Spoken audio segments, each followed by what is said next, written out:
What will you do? What are you going to do? Are these questions the same or are they different? Let's find out.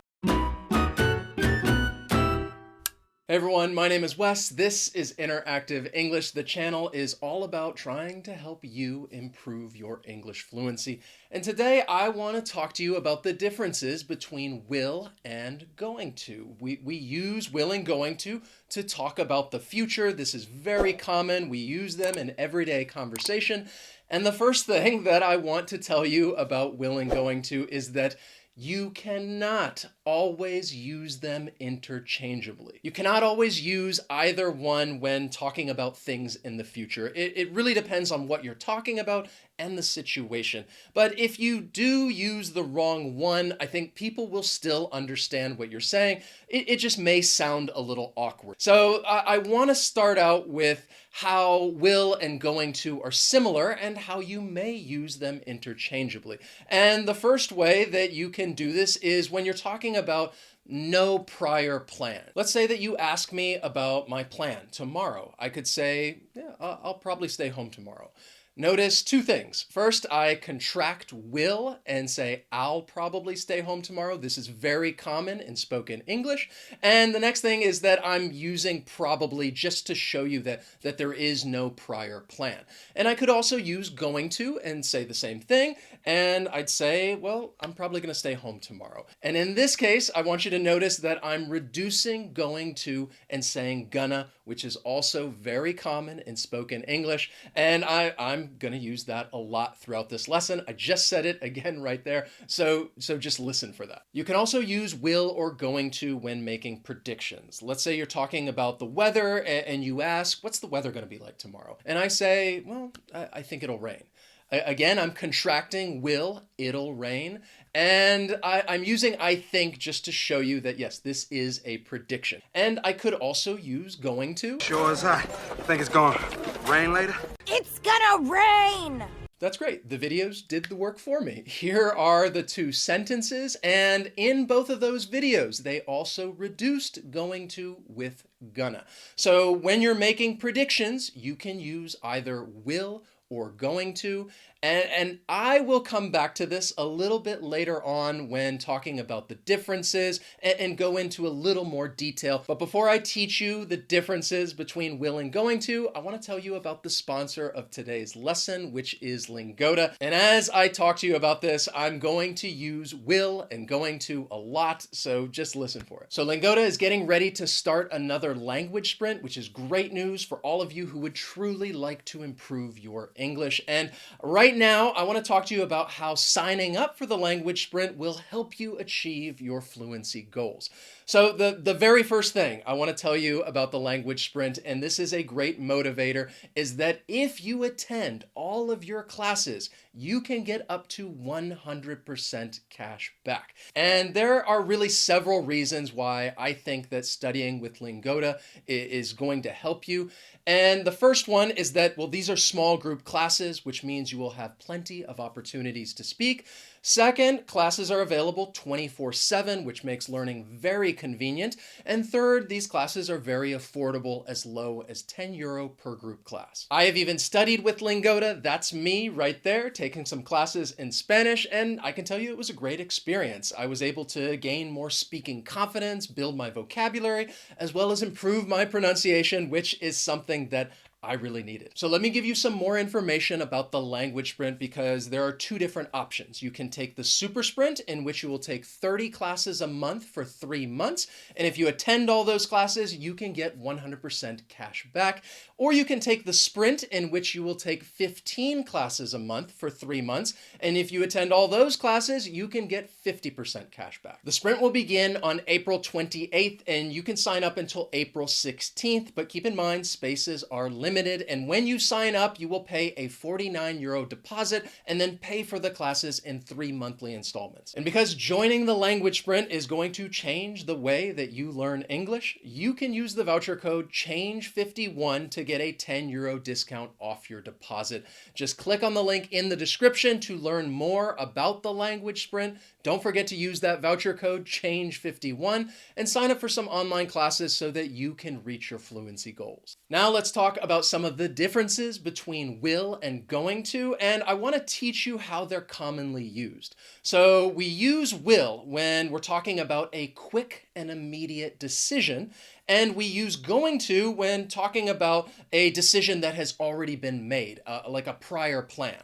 Let's compare these two. We're out of Cinnamon Toast Crunch, and this is true. We are out of these Cinny Minis. I'll go get some. I just made that quick decision right now when you said we were out. Okay, yeah, that's great. Are you going to stay here, or are you actually going to go get some? Yeah, I'm going. Ow. So we're talking about a future action in which it was a sudden decision. There was no plan to do this, so we use will. Let's look at the same situation, and we're going to use going to, and it's a prior plan. We're out of Cinnamon Toast Crunch. Don't worry, I'm gonna go get some after you finish this video. Okay, that's great. Well, I still need about 5 minutes. All right, okay. All right, okay, thanks. So we're talking about a future action that was really planned. There was no sudden decision. This was already decided. It was a prior plan, so we use going to. Of course, there are many situations that fall into one of these categories, like there's a knock at the door. Oh, I'll get it. Right? It's a sudden decision because, well, I did not know there would be a knock at the door. Or if we're talking about a prior plan, this weekend we're going to go to the park. The decision has already been made. It's planned. In this case, it's a little awkward if you use the wrong one. So if there's a knock at the door, I'm going to get it. It just sounds a little strange. Or if I were to talk about my prior plans and say, this weekend we will go to the park. It sounds really formal. So people will still understand what you're trying to say if you use the wrong one. This is really just helpful to improve your fluency so that you are using the appropriate one. Use will for quick and immediate decisions and use going to for prior plans. Immediate actions and prior plans, that's a good comparison between when to use will and when to use going to. But right now, let's just talk about when it's more appropriate to use will. So you will use will when talking about making a promise. I could ask you a question. Do you promise that you will hit the like button? All right, I hope that you will do this. Let me know in the comments if you did, and I promise that I will respond to you and show you some love, and I really do. Many of you may have noticed that I try to respond to as many comments as I possibly can. You should also use will when making an offer. I'll help you with that. I'll give you whatever you need. I really want to help you improve your English, so I'll continue making these video lessons. That is my offer to you. For both promises and offers, it's definitely more common to use will, but that may not always be the case. And yes, it can be a little bit confusing because you may hear things like this. I'm gonna make him an offer he can't refuse. This is a famous line from the movie The Godfather. I'm going to make him an offer he can't refuse.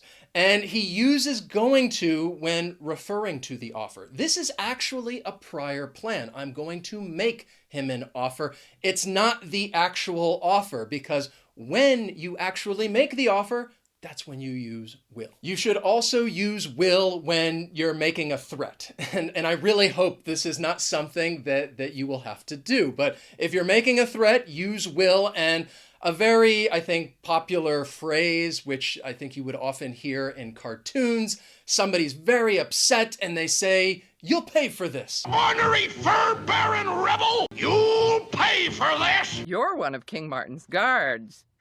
You'll pay for this! Let's get out of here! Scooby! You'll pay for this! In my opinion, this is really more of a general rule of thumb because you may hear people use going to when making a threat. You've had this pair of extra gloves this whole time? Yeah, we're in the Rockies. I'm going to kill you. What? I'm going to kill you!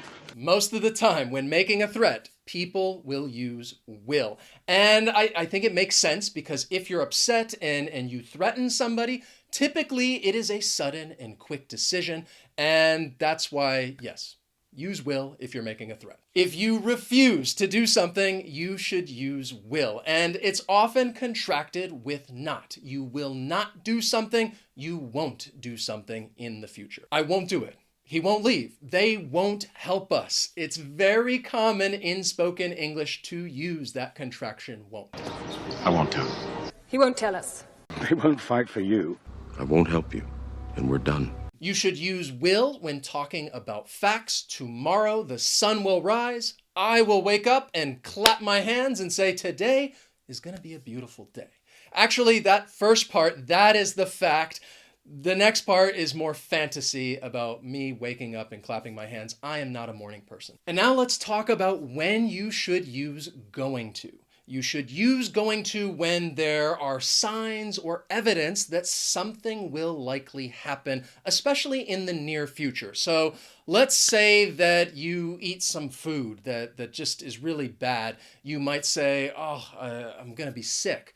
Or perhaps you are watching a sports competition and your team, it's very close to the end and your team is winning. You might say, oh, my team is going to win. You're talking about things that are likely going to happen in the near future. Now, these are also predictions as well. I told you that I was going to come back to this a little bit later on. Remember at the beginning, I said when you make predictions, you can use either will or going to. We can put a finer point on that if there are signs or evidence that something is likely going to happen. If you have some evidence that this is going to happen, perhaps you see the weather forecast, then you should use going to. I think it's going to rain tomorrow. If you have no idea, it's your opinion, you're just making a guess, then you could use will. I think it'll rain tomorrow. In my opinion, when talking about the weather, I think most people are going to use going to because typically they might have some type of evidence that is going to tell them what the weather will be like in the future. So that's a little more detailed information for you when talking about predictions. If there are signs and evidence that something is likely going to happen, use going to. If it's just your opinion and you are unsure if something will likely happen, use will. Now let's go back to the original questions. What will you do versus what are you going to do? And really, either could be correct. It really just depends on the context. I think overwhelmingly, people are going to ask this question referring to a prior plan. They believe that the other person has a prior plan, so they say, what are you going to do? And typically, they will add some time to that. What are you going to do tomorrow? What are you going to do later? And somebody would answer with their prior plan, I'm going to work all day, or I'm going to visit an old friend. If someone were to ask, what will you do? It's really a question in which there's no prior plan, or at least the person asking it may believe that there's no prior plan. What will you do? I suppose I'll have to kill the mountain myself. That'd make a great song. I hope to hear them sing it one day. I just wanted to give you that example, one of my favorite scenes from Game of Thrones. So remember at the beginning, I told you when there's no prior plan, will and going to may be used interchangeably. So if somebody were to ask that question, what will you do? You could also say, what are you going to do? They mean the same thing. You could use them interchangeably if we're referring to no prior plan. So I just gave you a lot of information about will and going to, and I hope it helps because I think many learners feel that talking about the future is easy and they may not be aware of some of these small, subtle differences, but now you know, and that's just going to help you improve your overall English fluency. If you enjoyed the lesson, please hit that like button. As always, thanks so much for watching, and I'll see you next time.